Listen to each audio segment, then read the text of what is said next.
Hello ninth class. आज है हमारा डे 2 एनसीईआरटी सीरीज़ का, जहाँ पर हम chapter 2 cell the building block of life के थिंक इट ओवर क्वेश्चंस करेंगे।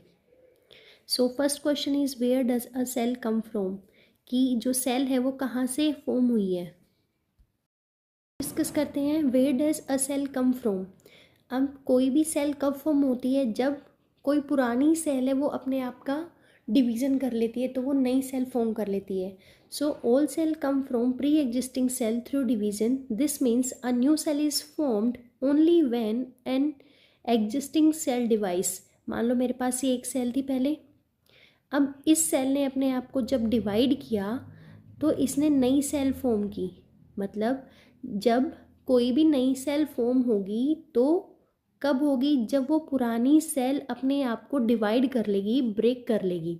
Cell divide to form new cell. अब वो सेल डिवाइड क्यों होती है? नई सेल को फॉर्म करने के लिए, helping living organism to grow, उनकी ग्रोथ के लिए, रिपेयर के लिए, और वो रिप्रोड्यूस कर। So without the division of pre existing cell, new cell does not form. Now let's discuss the next question. Next question is how have technological intervention facilitated the creation of new knowledge in understanding the world beyond the naked eyes.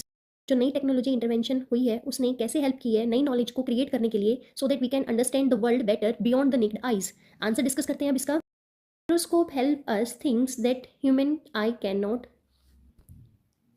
कि जो microscope है वो हमें help करता है उन छोटी छोटी चीज़ों को देखने के लिए जो हम अपनी नेकेड आइज से नहीं देख सकते, जैसे सेल्स हैं, सेल के पार्ट्स हैं.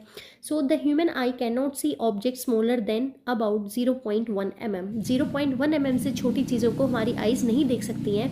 With the microscope we can observe. Microscope से हम छोटी छोटी यूनिसेल्युलर ऑर्गेनिज्म जो सिर्फ सिंगल सेल से बने हैं उनको देख सकते हैं, उनके पार्ट्स को स्टडी कर सकते हैं, that are invisible to the naked eyes, जो हम अपनी नेकेड आइज से नहीं देख सकते. How is the cell structural and functional unit of life? Very important question.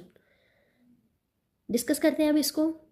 A cell is the structural and functional unit of life because all living organisms are made up of cell and all life processes takes place inside the cell. We know that cell is the basic and structural unit of life. So structural unit कैसे है कि जो cell है वो हमारी body structure को maintain रखती है, और सेल से ही टिश्यू फॉर्म होते हैं, टिश्यू से आगे ऑर्गन फॉर्म होते हैं, ऑर्गन से ऑर्गन सिस्टम, ऑर्गन सिस्टम से हमारी पूरी बॉडी फॉर्म होती है.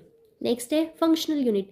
अब जब हमारी बॉडी पूरी फॉर्म हो गई है तो उसके फंक्शंस भी होंगे, respiration, nutrition, excretion, reproduction. So this is why the cell is the structural and functional unit of life to carry out all the necessary activities for life.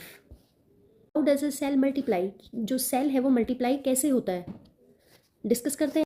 Cell multiplies by cell division. कोई भी cell कब multiply करेगी? जब pre existing cell क्या होगी? Divide हो जाएगी.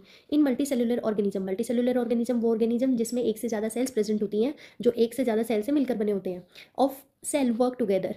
New cells are formed when one parent cell, मान लीजिए हमारे पास ये पेरेंट सेल है, divides to produce daughter cell. अब ये पेरेंट सेल क्या करेगी? बहुत सारी डॉटर सेल प्रोड्यूस कर देगी. तो इसका मतलब क्या है कि जब pre existing cell break down होगा तो वो अपनी सेल्स को मल्टीप्लाई करेगा, नंबर ऑफ सेल्स इंक्रीज हो जाएंगी. There are two main types of cell division, mitosis and meiosis.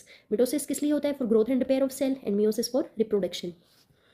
So cell multiply का प्रोसेस का क्या काम होता है? ये हेल्प करता है growth, repair and replacement of old and damaged cell. Go through the summary.